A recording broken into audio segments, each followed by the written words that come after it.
Okay, my name is Eng Hao. I'm from BlackBerry Cylance. Today, I'm going to go through um, the reference architecture design for on-premise and what are the use case for on-premise. Okay, and after the walkthrough, I will be actually using my machine to do a demonstration and walk you through how to set up your on-premise OVA solution. All right, before I start on setting up, I would like to actually go through a little bit on the architecture design. Okay, so the on-prem solution is basically used for um, cases whereby you do not have a direct internet connection. It is much like a on-prem uh, lockdown environment. Okay, the most use case of this on-prem of the Cylance on-prem is basically OT environments, whereby there's no any internet connection at all. So I will not recommend the on-prem solutions to be deployed in an enterprise environment, and there are some reasons to that which I'll cover later on. Okay, but having said that, right, this is actually the architecture design. The on-prem is a OVA, so meaning to say that today the on-prem solution basically only support uh, VMware, the virtual machines.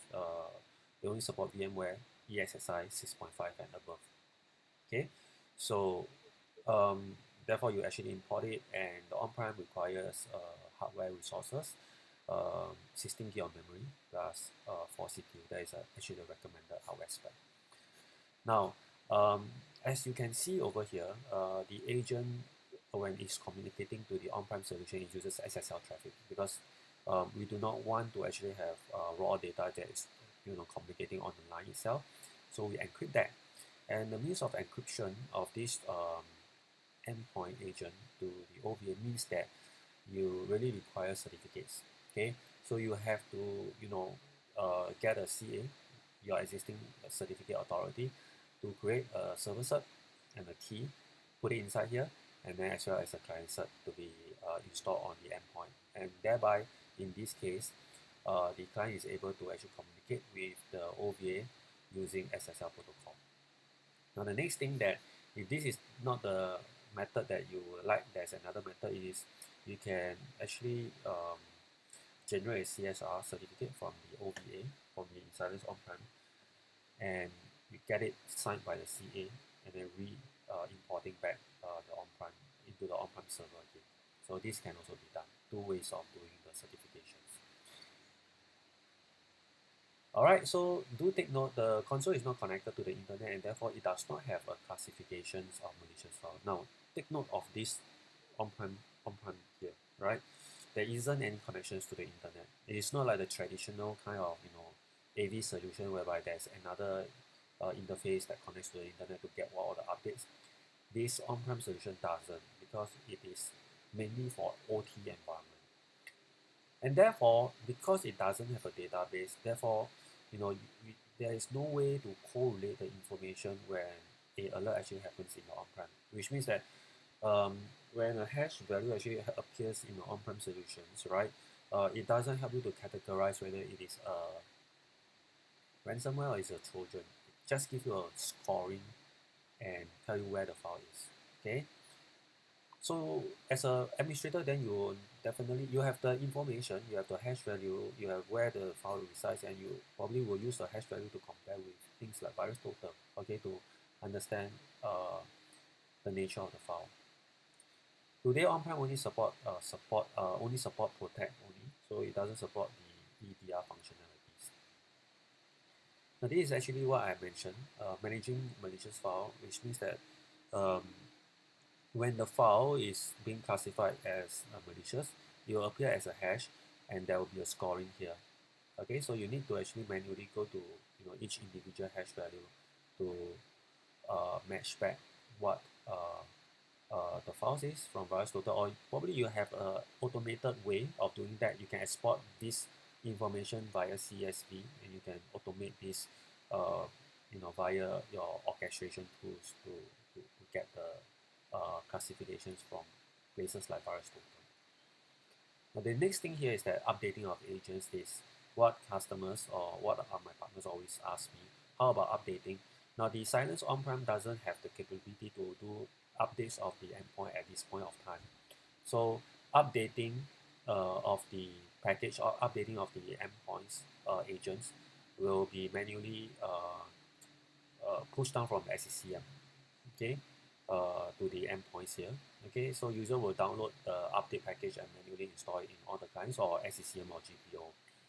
Now on the OVA, on the on-prem firmware updates, so on and so forth, the user will also download from the Cylance support portal and then do the upgrade manually on the console. So these are the things that you need to take note of.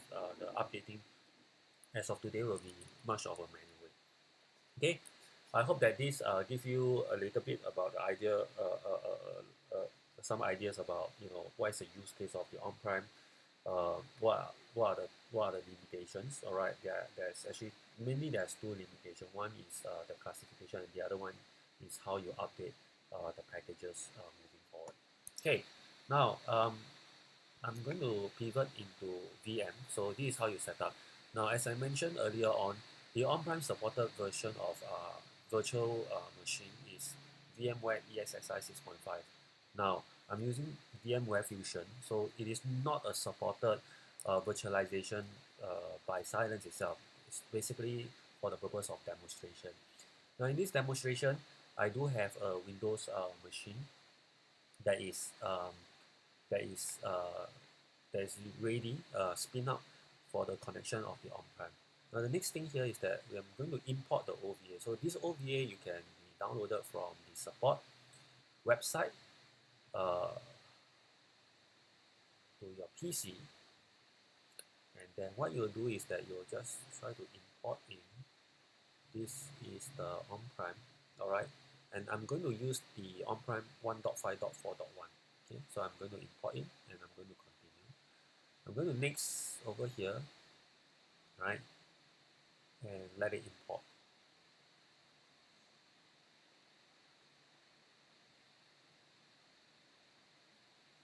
Okay, let's wait for a while.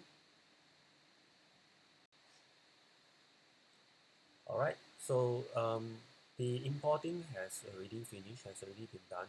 So you can see that there's the recommended memory that we have allocated for is 16 GB of memory and 4 CPU. I'm going to finish it off, but it actually complained that I do not have enough memory because I'm using a Mac. So what I'm going to do here is, first of all, I select my network because I like to run. This one is up to individual, but because I'm running on a subnet of 159, so I just use this subnet, and the memory I will just push it to 4 gig. Now this is definitely not recommended in a production environment, since this is actually a demonstration environment, and I know that there's only one device that is connecting to on-prem, so no problem for 4 gig.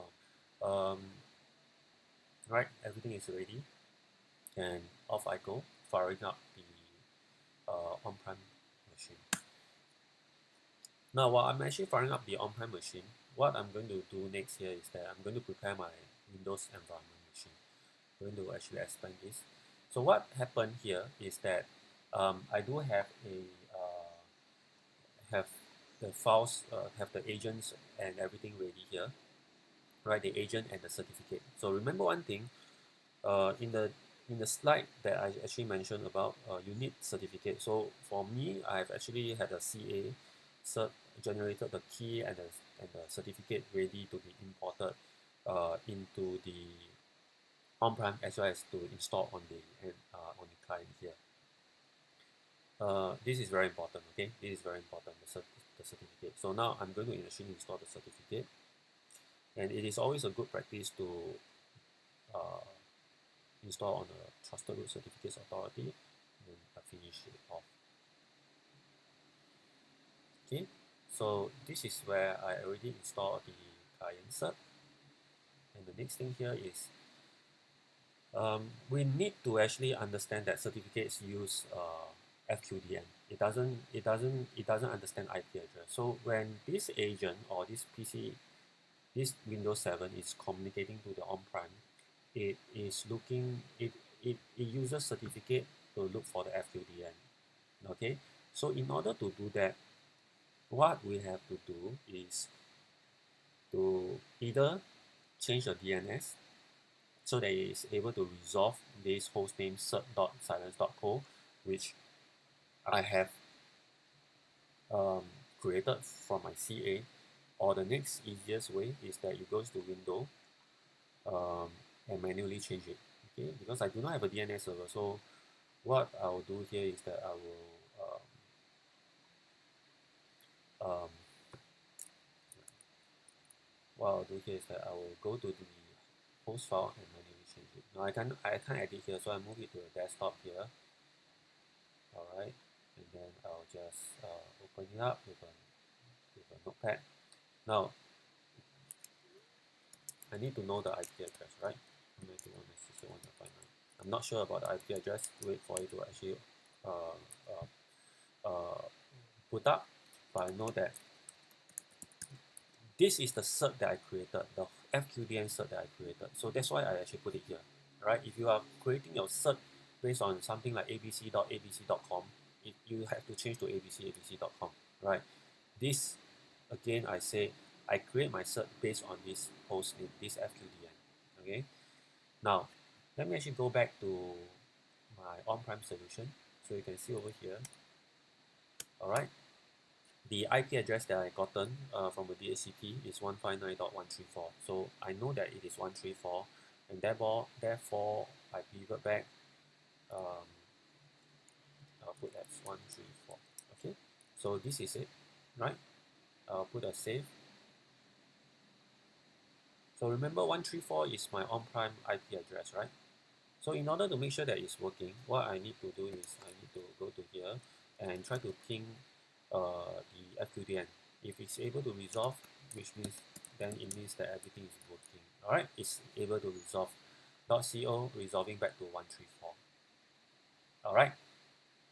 Now the next thing here is that before I'm not going to install the agent first. I'm going to set up. I'm going to do a setup of the on-prem because we haven't set up anything, right? So the on-prem machine, you can use FQDN, but in this case, let me just use, okay, or right now we use the FQDN. Right? So for consistency, we'll use FQDN. Okay, so let it establish the connections.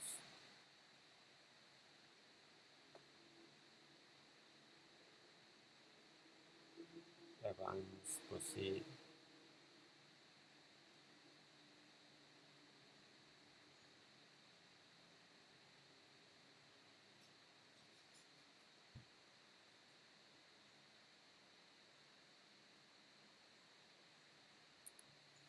All right, you have the welcome page over here.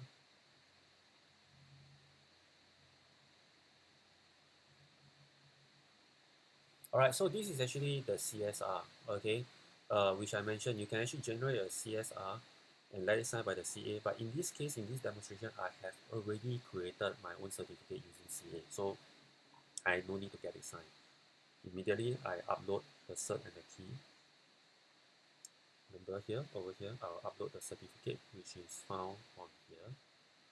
All right, the certificate plus the key. And once I have it here, I will do the save and continue.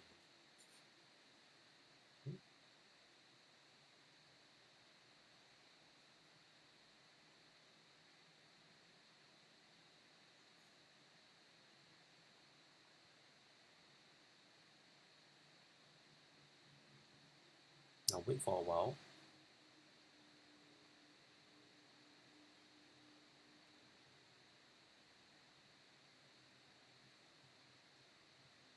For it to register.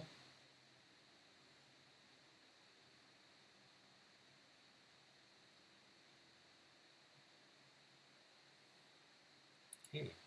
Now it's okay that something went wrong not looking about the SSL certificate. No worries, just click next to continue. Continue.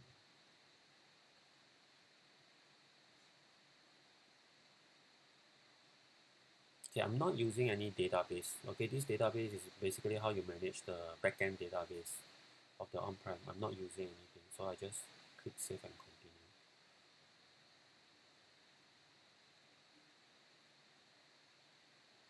Right.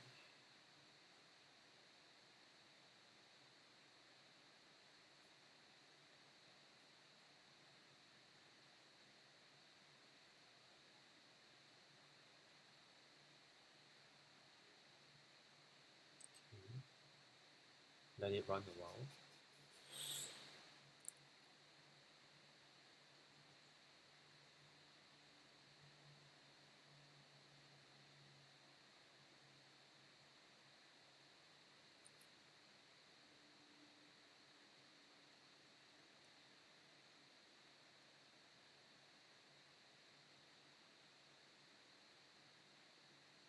Hmm.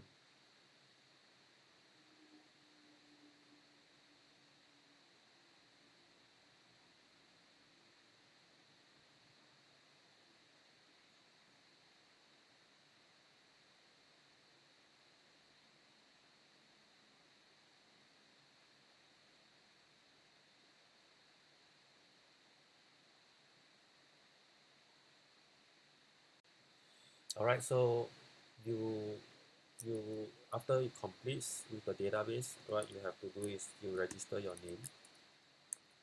Okay. Now the email address is unique. Is your login detail. So please remember that, and of course you put in your password.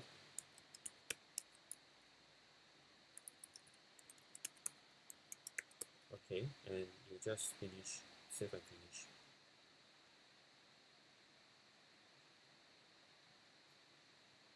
Okay, right now what you have done is that you have actually completed the initial setup of the on-prem solution, and I'm going to log in to this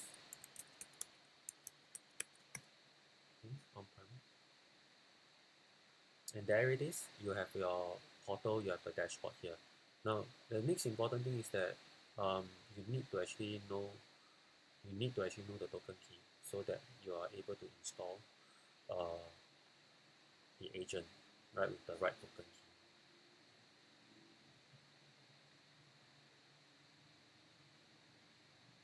Give it a minute. Okay, this is the token key itself, right? I will actually put up this. Now I have actually attached a command to the okay. So the agent itself you can't install it as normally like double click, because if you install that agent, it will actually automatically connect to the cloud, which you do not want that. So this command uh, is a command that can be found in the admin guide that tells you that if you want to actually install this agent, look for this token key plus all the FQDN, all the cert URL that I mean not cert, the on-prem FQDN that it should look for. Now, this is pretty standard. So what I'm going to do is that I'm going to replace the token key with this. Okay, I'm going to replace it with this. Place it over here. I'm going to save it, and I'm going to alright copy. Now, the next thing here is that I'm going to install the client. Alright, so I'm going to use my command prompt. So if let's say you have GPO, it doesn't really need these steps. The GPO, you can actually change your MSI package, you can do whatever you need to, so that all these are actually being predefined. Because it's a demonstration and you are just setting up in your VMware Fusion, there are limited resources. That's why things sometimes are quite manual in this way. Now I'm going to go to this my desktop.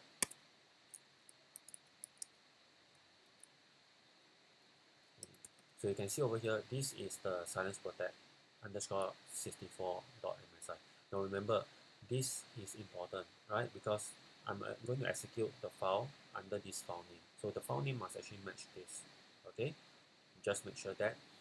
And I've already copied and paste, and I'll just paste this thing over, and I'll just push enter. So in this, when I actually do this, right, what happens is that it will do a MSI execution on this Cylance Protect underscore 64-bit MSI register with this token key and looking for this on-prem IP address to be hooked up to. Okay,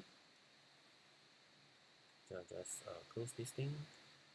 Just need to make sure that everything is running. When I look at the process, you can see that the MSI EXEC is actually running. Okay. Alright, so the installation has already been completed, and I can see that the Cylance agent has already communicated with the on-prem, and you can see clearly over here that the agent has been reflected in this console itself.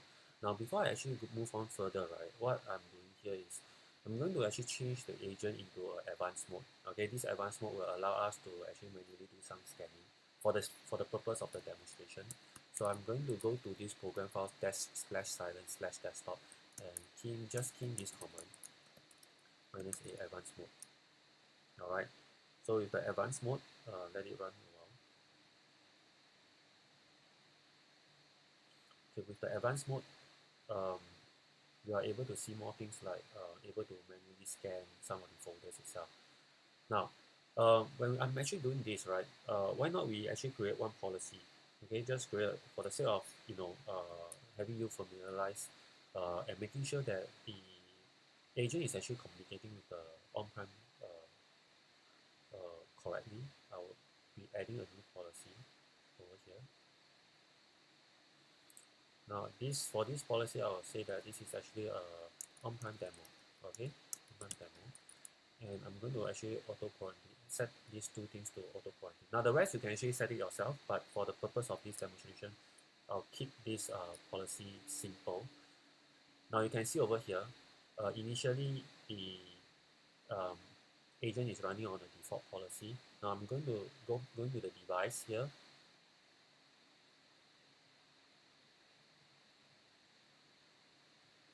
Okay, and I'm going to, for this endpoint itself, which is the Cylance 7 user PC, I'm going to assign a policy.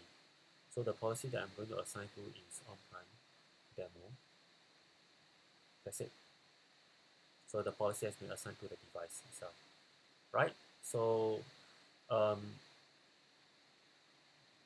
in fact, this is automated, but I'm going to just do a check on the policy update so that it gets updated. As you can see over here, the policy actually changed to on-prem demo. So from this, I know that the endpoint is communicating with the on-prem in a way that you can actually manage everything from here. So this is it, right? This is the dashboard here. You can minimize that. Now, actually, we are here. The next thing here is that we want to do some testing, right? So I'm going to pull one folder of malwares, right? Just to make sure that it is reporting back everything accordingly. So what I'm going to do is I'm going to run a detection on a specific folder. Okay. And the folder is malware sample demos, and I'm going to push OK. So after this, right, it will actually stop currently the background scan and then move the priority to this folder first to make sure that all the things are scanned. Okay, and when I open up, you can see over here this device is not connected to the internet. Neither is the on-prem that is actually connected to the internet. So everything that is quarantined is based on the device itself having the ability to use AI to make that decision to quarantine the files. Okay, so you can see that it's working, right? Scanning the files, making sure that everything is, uh, making sure that everything is actually being scanned. So you can see that all the files subsequently has been quarantined. Alright, so you can see over here, as it mentioned over here, all this actually has been quarantined. Now, actually, let us pivot back into the dashboard itself. Now, the dashboard here actually shows about. Let's actually refresh the dashboard.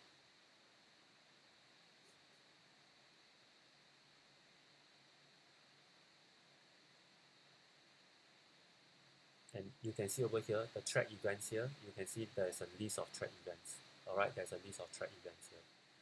Okay, especially all these. You can see that there's 90 threads here. Okay, and all these here. And this is actually one thing that I would like to highlight.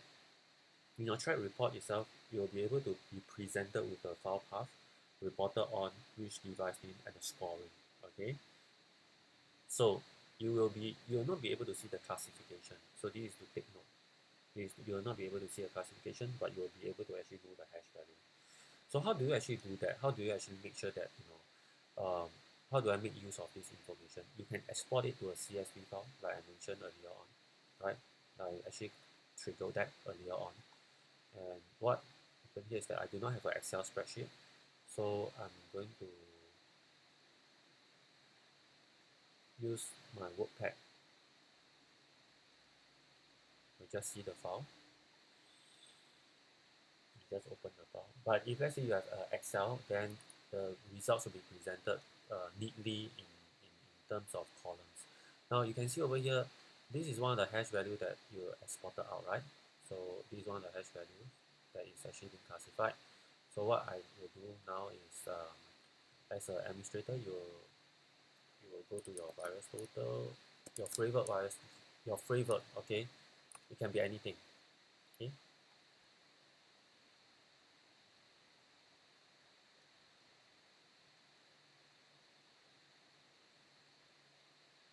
All right, virus total.